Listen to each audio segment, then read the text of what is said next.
Pod Strangely Warmed. I'm Daniel Hawkins, your host, and today I am so excited that we are joined by Christine Peirce. Christine is the new coordinator of conference-level youth ministries for the Central Texas Conference, and I got to say, as a youth parent now, my oldest is in 7th grade, and holy cow, I can't believe that. But I am so thankful and excited that our conference has decided to invest in student ministry again, and you are the tip of the iceberg with that, right? You are the beginning of this, and so my hope today is that we all get to know you, get to hear the work that you're beginning to do, and get excited about what the conference is doing at a conference level for our students, both for the students and for equipping their churches as they seek to live in connection with each other and with Christ and their students. So, Christine, tell us a little bit about yourself. How long have you been in the job? Is this day what? This is month 3. I started June 1st. It was announced at conference. You got it all figured out then? No. June 1st was the beginning of it, and it was part-time through the summer because I am a former youth minister at a church, and I felt it was very important to make sure that we got through the summer and that the students had somebody to connect with. So it was part-time all summer, and then in August 1st, it became full-time.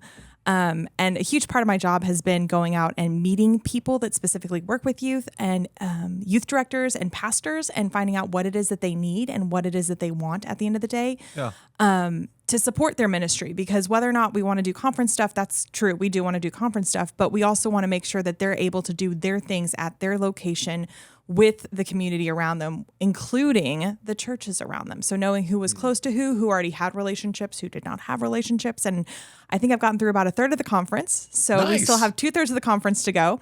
Granted, that means that some people need to reply to emails and voicemails, but fair. It was summer. Consider this our meeting. Yes. I have one of those emails from you. Yeah. Yes. But you're also in process of different things. True. So I do recognize that a lot of it was transitional time. So I did talk with some pastors that were like, hey, we just got new appointments. So could you hold off until September? And so I do recognize that that's a percentage of the pastors that I've been trying to talk to. But my biggest hope is that our mission is exactly what the students want in the long run. It should not be directed or delegated necessarily by adults. It should be adults witnessing what the students are saying and going, we can help you make that happen. And that is a big turn, I think, for a lot of people, but that is exactly what they were talking about at annual conference, was the fact that we need to listen to them and not just listen and be like, oh, you said this thing, we're still going to do this way. It should be listening and then recognizing, how can we make sure that this church is what you want to be a part of in the long run? And not just, honestly, the UMC church needs to address this, but this is every church needs to address it, because if you want people to take the faith, they have to have a faith that they want to pick up and carry. And that is one of the biggest fun pieces, is finding out what the students want and listening to what the students want and hearing them. I've met with a few students. I've mainly met with youth directors this summer, though, because, again, students are in and out all over the place with sports and activities. But I am now trying to work with youth directors to come in and talk with their students at a youth event or at a youth meeting on a Sunday or a Wednesday or whatever day that they meet, so that they can actually share. And we're also working on building our districts and our conference level. And even at district level, there'll be micro districts so that we can move forward with that. I did not answer your question about me. That's okay. I was about to say, I want to hear more about, because this spirit of radical curiosity is deeply critical for how do we move forward. And what you've described is what I think Paul would describe the work of leaders in the church, right? Equipping the saints for the work of ministry, even if those saints are 14 to 18, Yes. right? And listening to them and putting into practice what you're hearing back. But before we get there fully and completely, Christine, help us know a little bit about you. Youth ministry is a beautiful thing. It is. But it's also scary to those of us who didn't feel called to it. And so help us know you and help us know why ministry with students and young people. So I have actually been in ministry for longer than I'm willing to admit. After you hit a certain age as a woman, typically you cut off and you're like, I'm not going to say the number of years. I can't be 29 in that anymore. But I started and then I continued, and I actually worked in a school system that I was supposed to be essentially the youth chaplain for the people that were not of the denomination that school was actually one of the things that I was hired for. I didn't end up getting to do it because change of administration. If you've ever worked in schools, it's very common. And I very much enjoyed the time there, though, and it did shape me a bit.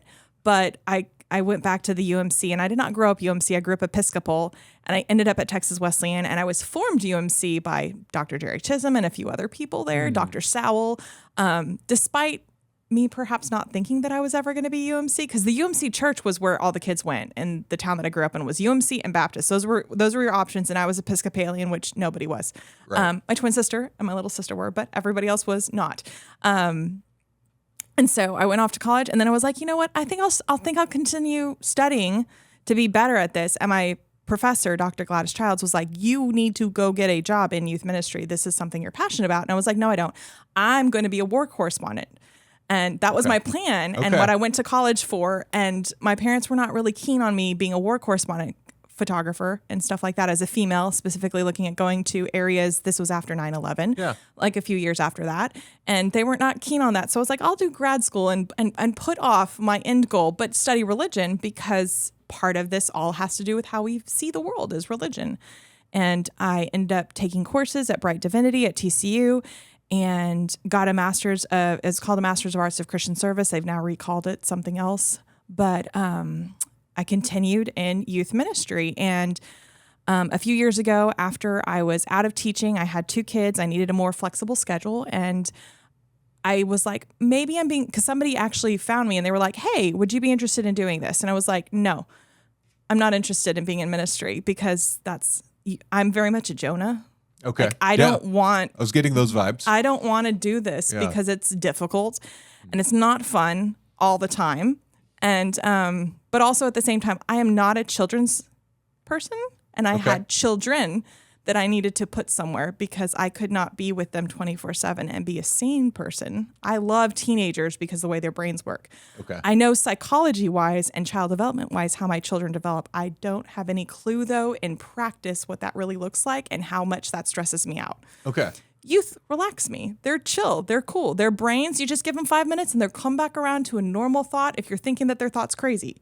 Okay. But for the most part, their thoughts aren't crazy. It's we think they're crazy, or we think they're weird, or we think they're odd, because we are conditioned to think one way instead of being curious to their own understandings. And actually, the best wisdom I've ever found is always with students, specifically youth age. Okay. So I got back into it. It took me a very long time to be hired by Dr. Mary Spradlin because I was like, I'm not so sure wasn't sure that this is what I was being called to again. And I didn't really want to be called to it again, but I went through the process and it was just, this is great. And this is great. And there was no negative about Dr. Mary Spradlin and her staff and everything. And I was like, I can't find a negative. I can't find a con. I love this church. I love these people. I love the pastor. And so I took the position and I stuck with it. But in that position, CCYM was like, you need to be part of the CCYM. You need to do this. And I loved seeing the connectional aspect of the UMC, which I, having worked in an Episcopal church and another denomination, did not have that. So in the UMC, it was super supportive for my first 2 years of ministry in this conference. And I just fell in love with the fact that we were looking to support people, looking to know their gifts and graces and give them encouragement for their gifts and graces, but recognize you don't have to be good at everything. Because that's, I think, sometimes what we get caught in is this idea that we have to be perfect with everything. And one of the beauties of the United Methodist Church, specifically with the gifts and graces and understanding of spiritual gifts, we can recognize this is not my gift. We will find somebody that can step into this perhaps, and you will continue to work on yours. So my gifts and graces are specifically small group relationship building. I don't do the big groups. Like if you put me in charge of 100 youth to preach in front of, I'd be like, this is not the way that ministry works in my head and in my life. But there are some people that are wonderful at that. Yeah. Just not me. I want to know personally, like what's going on in their lives. Are they feeling okay? How is their soul doing? That was actually one of my favorite questions from John Wesley. And then also I love the model of Susanna Wesley as the original youth director in the UMC, because she sat down with her kids and had a 1-hour conversation every week. Yeah. And so these are the things that draw me. She wasn't pulling her apron over her head to pray because the children were making her nuts, because she probably too had moments where she had like 18 of them. But even still, to put an hour and be like, I'm going to prioritize this student right here, right now. I know it was her child, but to prioritize this one person undistracted. And so that actually got me on the path of undistracted direct discipleship, which is something that this conference is really great at with CTCYM previously, with Glen Lake, with Midwinter. It was opportunities that we provided adults to witness the discipleship that happens at all levels. Because the other thing that I truly believe Susanna Wesley recognized was that she is not there to disciple down, which is why questions came from John Wesley, but she is there to share in discipleship, meaning her children probably actually gave her some of the wisdom she knew. It was not a transactional, it goes down. It was everybody all together. Yeah. And so one of the beauties of this conference is that we acknowledge that with CTCYM, and we gave students opportunities to be leaders with CCYM at Midwinter and stuff like that. And so that's a little bit about me, I guess, and where I'm coming from. Well, and I think you've already begun to speak a little bit into kind of where your heart and where your education and where your experience come together with the new role that you've said yes to, right? And maybe some hopes and dreams for what that kind of ministry to students might look like at a conference level going forward. Yes. I know, as we record this, you're on day 23 of full-time. Oh, yeah. Because that started August 1st. So there's still a lot in the air, and there's a lot in the air within the annual conference, right? With the possibilities of unification with North Texas and Northwest Texas possibly as well. There's a lot in the air, right? But as you begin in these first 3 weeks, between the moments when you're talking to 1,000 people at any given time with the youth directors and with the pastors and with the students, when you begin to dream, what do you dream of? Oh, that's big.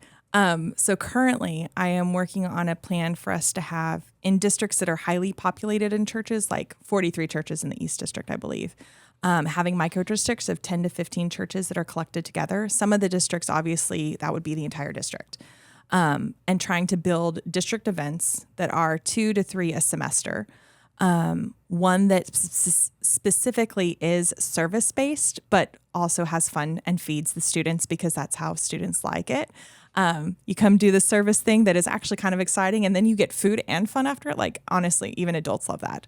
That's essentially what adults do is they go do the service thing, and then they go out to eat afterwards. So it's the same thing, same concept. We recognize that as a conference, you can't pass the bill to the students to pay for their own we food. have to support them in that endearment of we love what you're doing and we support what you're doing. We don't want you to necessarily have to pay because you don't have a job, because most of our students aren't going to be employed, legally not employed. Correct. And then we have looking at the conference level, we're going to be supporting Glen Lake in whatever ways that they need, mainly because that is one of the best opportunities we have for undistracted direct discipleship. Undistracted meaning there is nothing that's pulling them away from that moment. They are in that moment because cell phones are put away, whatever else they have going on, they can't tend to. It's not like they can do schoolwork while they're, it's not like they can do anything. They have to be present to the people there. And that is one of the things that we don't have usually scheduled into our lives or built into our lives is this undistracted time frame. Most students go home, they have a TV, they have a phone, they may even have something similar to a radio going of Spotify or white noise, and that's just what they're hearing, audio and seeing visually. There's more going on that's engaging their senses and stuff. So if we can get them undistracted and into the chapel at Glen Lake and into worship and into the outdoors and into these spaces where perhaps art and play, and especially play, and creativity are all involved, they can engage with God in a way that they don't necessarily get to unless they're in art class at school. Right. And most of them don't have art anymore because you have to and even then art is for that. 40 minutes. Yes. And you don't have the invitation to question and dream, and, like the things that draw those two things together. Yes. Yeah. So that goes back to the whole play concept, which is also really important. But so get them into Glen Lake and then get them into mission trip. And one of the things that we're looking at is how to do a combined mission trip again, a collective mission trip. We're looking at June. We're looking at ways to incorporate the students in together and make sure that the students are more in process of leadership at each of those living center sites, but also drawing in all the churches that have perhaps a grandparent population and perhaps their students, they could send their grandchild or they could come volunteer. Now, they don't want to sleep at the center because let's be honest, whoever sleeps at the center is giving the ultimate sacrifice of their body in a way, because they're also usually doing the workday stuff. Right. And I'll have to confess, Mary Spradlin, who you've worked with for a number of years previous to this role, puts us all to shame at the senior pastor level, because she's one of the few senior pastors who goes on mission trip and sleeps on the air mattresses. I really love the job of zooming in and being the guy who says, "You're doing fantastic. Here's a snow cone." We all love that job. It's fantastic. It's the best job on. Well, I mean, but that means you could be a program director, right? There we go. But you still have to sleep there. Okay. Well, so that may no, but I love that, because those collective mission trips have been so deeply formative. I know over the years, I think I've been on 9 between going as a student way back in the day, because I too don't count the days, the years pre. We just don't pay attention to that anymore. But between going as a youth leader, going as a pastor, to see those aha moments come for myself. My first transformational aha, I don't know what this is, but it may be God moments, was on my very first mission trip, right? That undistracted. I love that you've got such clarity to your phrase there, undistracted, direct discipleship. Because it is so powerful and so often where that happens. Yes. Right? Yes. I tell our youth workers at the church, part of your week by week stuff is critically important. It's where your relationships get made and formed and deepened. But in some ways, it's spiritual maintenance. Yes. Right?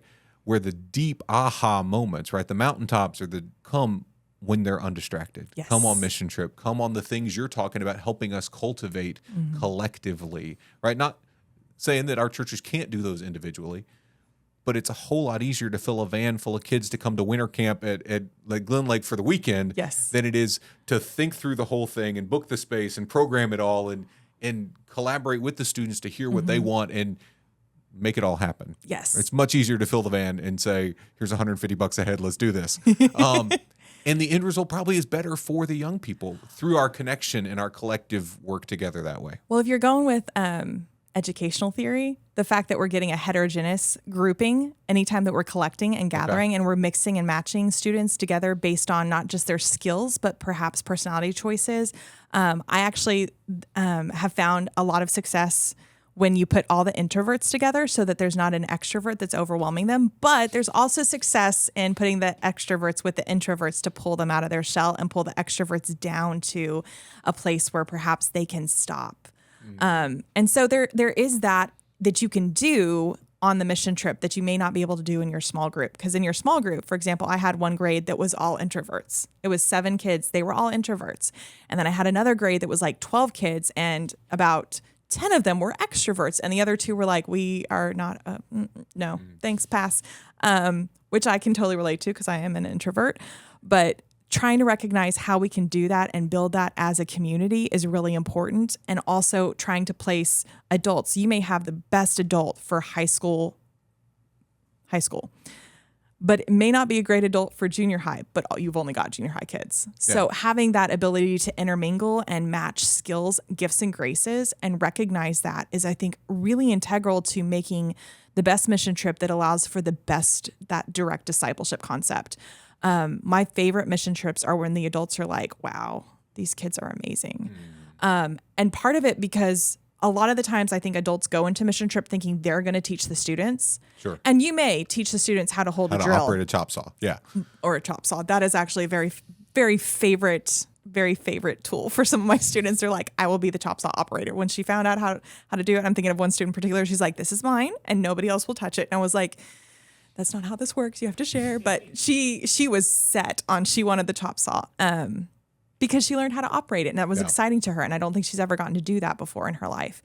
But when it comes to direct discipleship, we also have to recognize there's a direct chain back and forth. And so I think she has taught other people how to, specifically the adults, how to do mission trip with a sense of wit about her.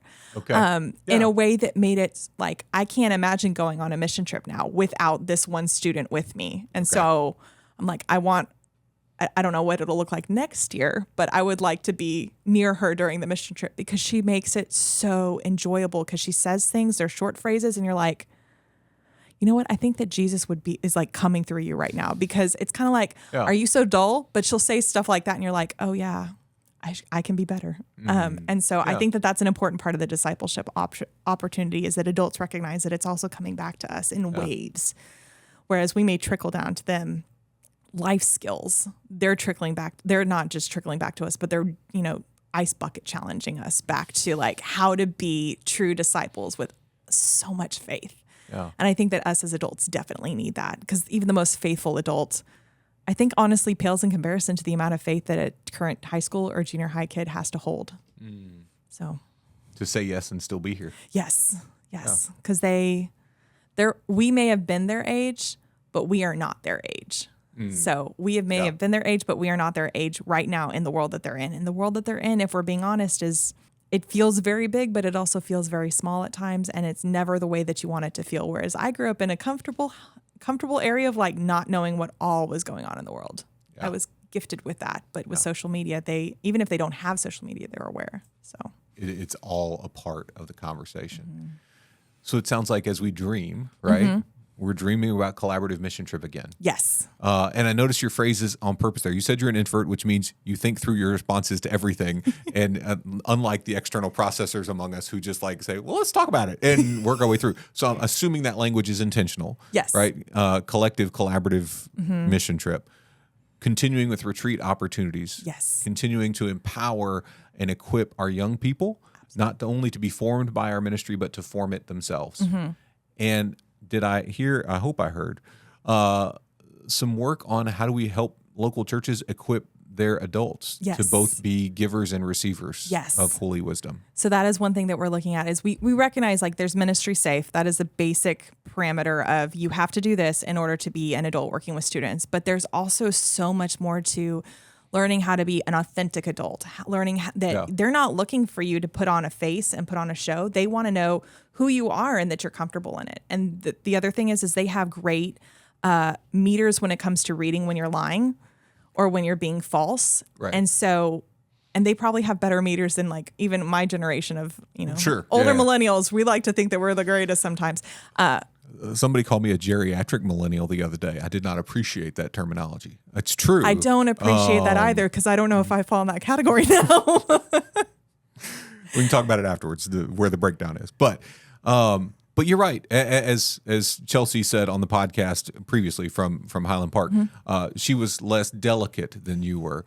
She said kids have great BS detectors. Oh, yes. Right? Yes. That is the preferred terminology. And Kylie, one of the things, Kylie, when talking about this authenticity piece that just blew my mind was she shared this. And so I'd love to hear your perspective on how do we help cultivate authenticity within our adults as well. She says at the kind of the coffee with the pastors thing, right? That kind of get deeper connected in the church with new people thing. She goes around and she introduces herself and says, what's the quirkiest thing about you? And so she goes looking for cat people and Comic-Con people and like all the quirkiest people who are going to maybe not find their way in the more traditional spaces of church. It's like, I'm claiming you right now. Yes.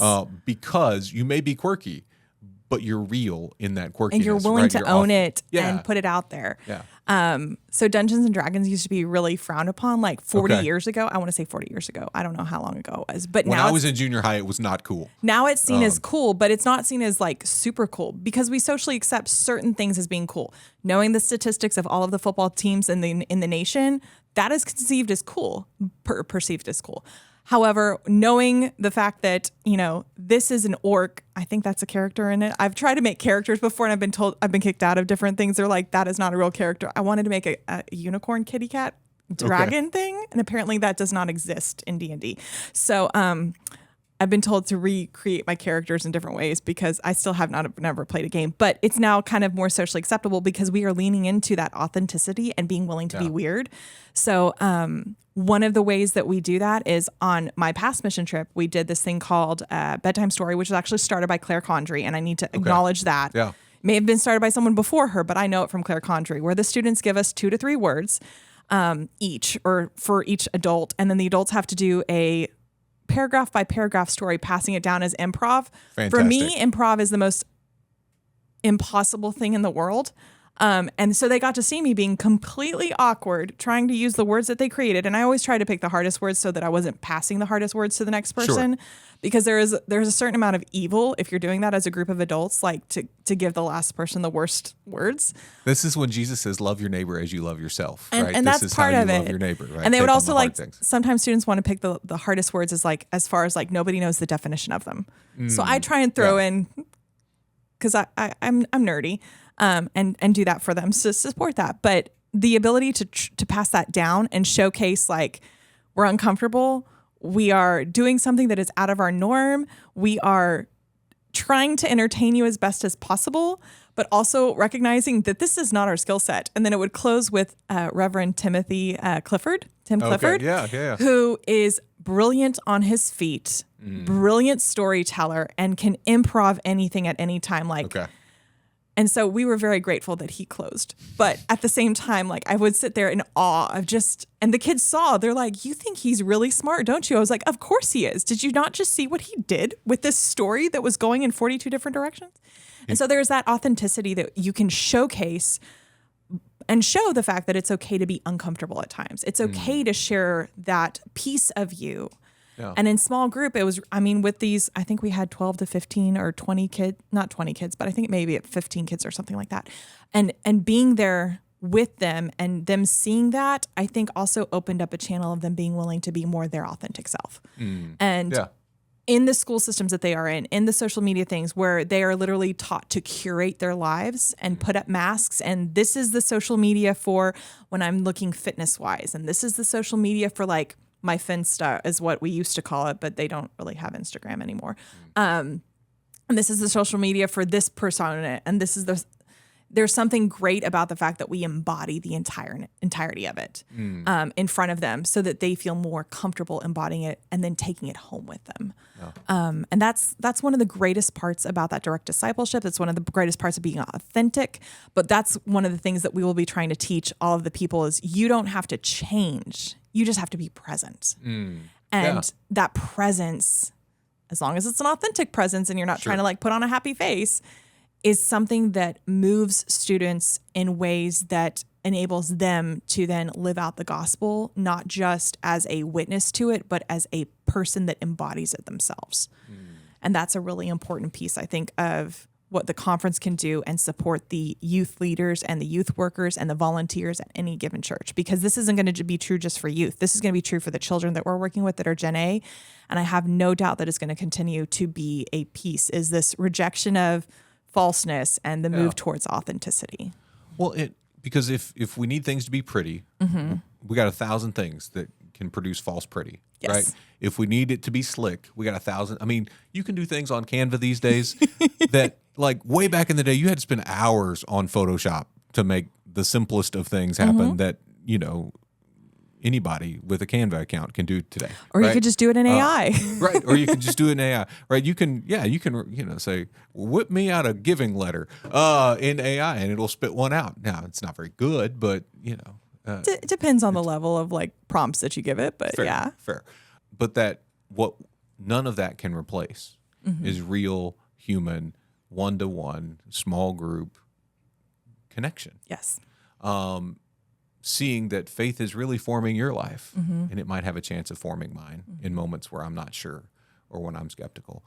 I love that that's a part of equipping our local churches, because I think that is a huge piece of it. You're operating in a ministry, right? That what's the average youth director not lifespan? That's the wrong word. Length of term is 18 months when I started. I don't know if it's shorter or longer now, but when I was in 2006, I was told it was 18 months. Okay. So I think that's reasonably similar, right? There's that churn. And so the chance is that the hyper consistency for a lot of our young people is in the volunteers who say yes to the program, right? And so if we are equipping and empowering them to be fully present, honest, and authentic there.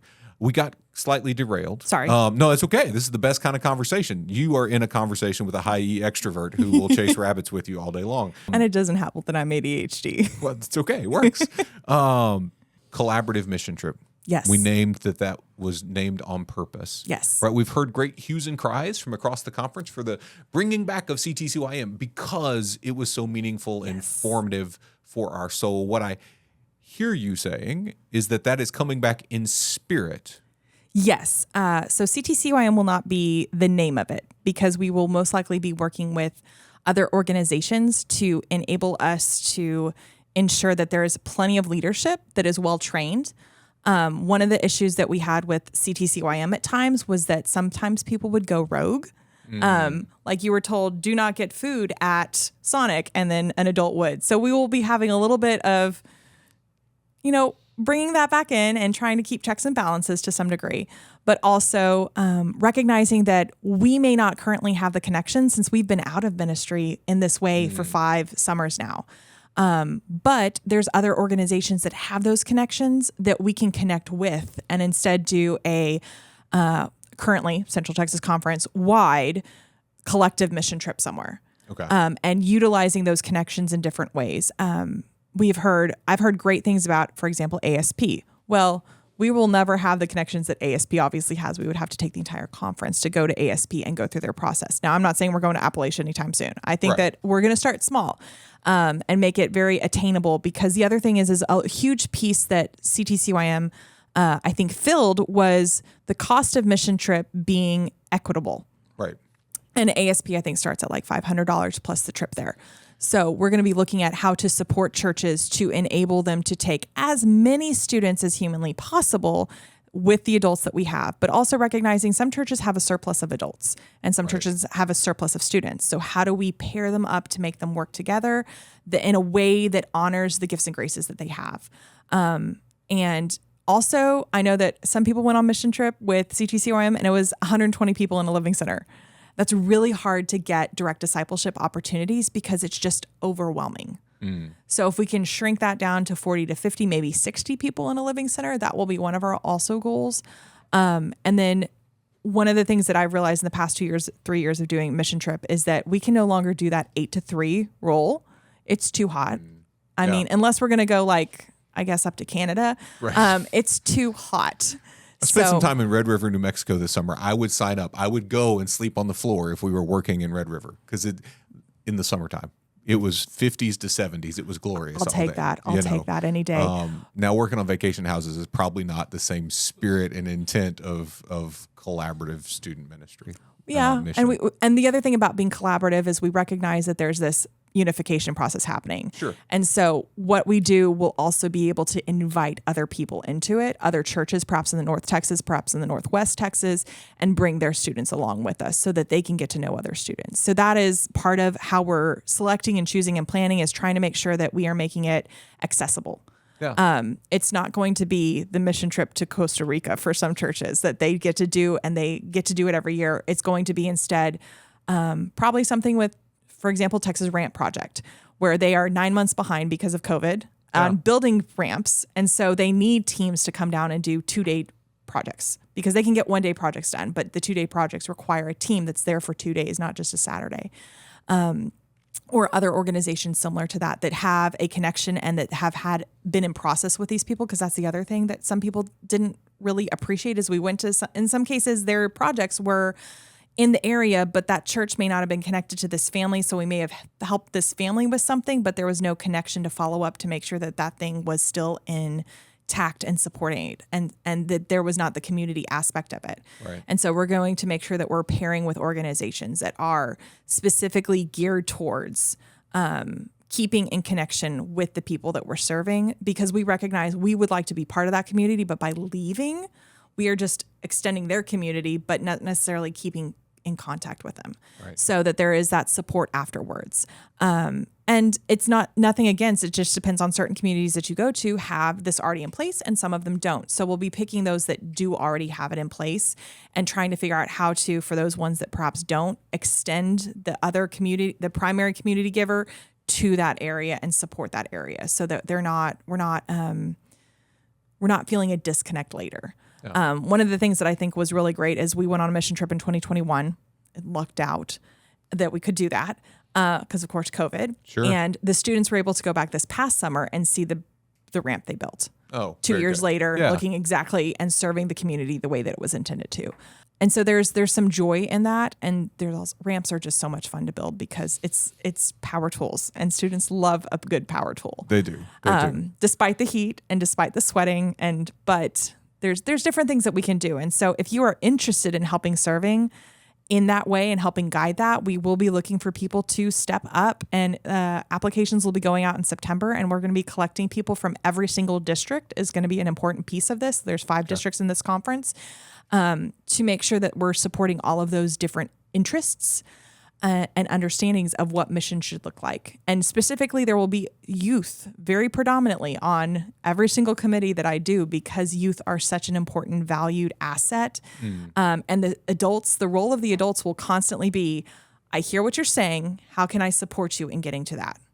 Okay. So it will be a harder role for some adults than what they're used to, because a lot of adults are used to being like, well, I made this plan. This is what we're doing. That can be really hard for a student to buy into. But if the students have bought into it, it is far easier for them to invite people to it. It's kind of like when you go to church, if the pastor is preaching something you agree with and support, it's easier to invite people in. Yeah. Or if they're doing a potluck and you happen to love this potluck theme of chili cook-off, you're more likely to invite people to it. But if you're doing a potluck and you're like, I'm not sure that I'm going to be able to eat anything at this because I'm gluten-free, you're probably not going to invite friends to it. So we're trying to keep that mentality in mind. This is why we don't do potlucks. I'm gluten and dairy free, and I'm like, we got to have a baseline of something that I know I can eat. I will never give up a good potluck, but I just know that I need to bring something that I can eat every time. Too many times of food poisoning at church potlucks. We're lucky. You have been lucky. Yes, it's all good. You mentioned September for applications to be a part of that collaborative mission project. Yes. What are some kind of key dates for people to? I know mission trip dates are kind of going to be critically important. People get their summers planned by at first of the year at the early at the latest sometimes, right? And so when do you expect to have some dates for everybody to kind of keep their eye out for, or is it's day 23? Daniel, calm down. It is day 23, but I do recognize that we are on a time crunch. And so I would like to know which churches want to participate as soon as possible and what their numbers would look like. How many adults, how many students would they be bringing? I don't care what the skill set, if they're the, what is called site coordinator, program director, we will fill all of those roles. I know that God will provide there, but I do need to know a number so that when we're working with organizations, we know we can be like, hey, we're going to need 10 sites, or hey, we're going to need 6 sites. And so if you can let me know that if you're participating or if you want to participate by middle of September at the latest, that would be great. Okay. And if I haven't talked with you, then you can also email me, christinepeirce at ctcumc.org, but it is Peirce, Peirce. I'm so sorry. It is a difficult spelling. That is not my choice. That is heritage. But it is important for us to know a number to work with. And then we are going to be asking for a commitment most likely October 1st. Okay. So that we know who we're planning for. We may plan for another 10% more, but so that we know which churches we're planning for, and we can start putting those teams together. In an international missions in the UMC, according to United Methodist Volunteers in Mission or something like that, they recommend having your team together and then working together for a year beforehand. So we're going to try and do something closer to that so that the team knows each other fully as they can know and support each other in whatever ways they need to. This also gives us time to plan and figure out, like, budget-wise, like which churches perhaps we may need to be supporting to give them dignity in their pay. Everybody, of course, will pay to go on mission, but some churches may need some support for their parents to feel like this is a dignified price for me to pay. Yeah. We're also going to be trying to pair up with Glen Lake and find out which churches are going to Glen Lake and try and make sure that everybody is going to one or the other, if not both. That's my end goal. Yeah. Is like every church has somebody at both, whether it be volunteering or going. But yeah, September, as soon as you can, before September even is fine. But September 15th is kind of my I need to know a number to talk with some of the organizations we've been talking with. And then in October 1st, I would really like to know your definite yes or your definite no. And I would love to know which students you think are leaders in your congregation that would be willing to step up. Because the other thing is I would love to have students be leading the curriculum pieces and not be surprised when asked the morning of. And that way we can also know, like, hey, this church has 10 great leaders according to their youth director. And hey, this church has none. well, maybe we should put them together so that they can build each other together. Yeah. And give opportunities for the others to step up in relationship. Because honestly, once you see another student do something, the students are usually more likely willing to do it. Anyways, September 15th is what I really like to know by, but any time that you can let me know is fine. Okay. You can text, call. If you've worked with me, you can text me because you have my number. I'm not going to put it online. Sorry. That's fair. No, that's fair. But my email address I'll put out there, and hopefully you'll be tagged in whatever else is going on. But that's for mission trip, and that's for anyone serving on a committee. We're putting together currently district committees of youth. So district council on youth ministries, and CCYM will be coming after district because district is the first building block, and then right. CCYM comes next. But we kind of have to hit the mission trip somewhere in there. So that'll be coming in there. And then, of course, there's other committees that we're looking at creating, like curriculum. It would be nice to have people that this is what they feel called to be serving on it, instead of people were saying, you should serve on it because we need a body. Right. So if there's adults or students that are interested in those things, I would love to have their names, their contact information. I prefer to do email with students because it's easier in keeping in contact. I don't really like texting them just because of proof and keeping those ministry safe boundary lines. But we also have a group me that is available. You can email me to get involved in that. And that's just youth from the conference to be able to interact and youth adults to be able to interact, to know what's going on. But our goal is to build the district level and then build to the conference level. We just have to get the mission trip in there as soon as possible, though, because that's a big priority for me. Because I've seen how much good it does. It does incredible good. And we are so excited. I can say we on behalf of the whole conference here, that you are here, that you are invested in this work. And I think after today, when we got to know you a little better, we're even more excited, not just that the work is happening, but that you are helping bring it to bear for our young people as we seek to make disciples, right? Yes. And be disciples at the same time, right? Acknowledging the wisdom in our rooms, including our youth room or our students room. No matter how many old couches live in that room, there's also deep wisdom in that space. And so thank you for your heart, and thank you for your experience that you're bringing to this. And thank you for joining us today on Pod Strangely Warmed.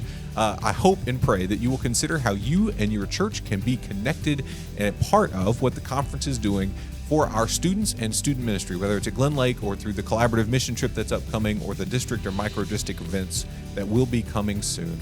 This is a critically important part of where God is inviting us to be good ancestors for those who come after us. Whether we got 2 kids in our student ministry or 102, this is an opportunity for us to be a part of God's preferred future, not just for us, but for the generations that come after us. Until next time, I'm Daniel Hawkins, and this has been Pod Strangely Warmed.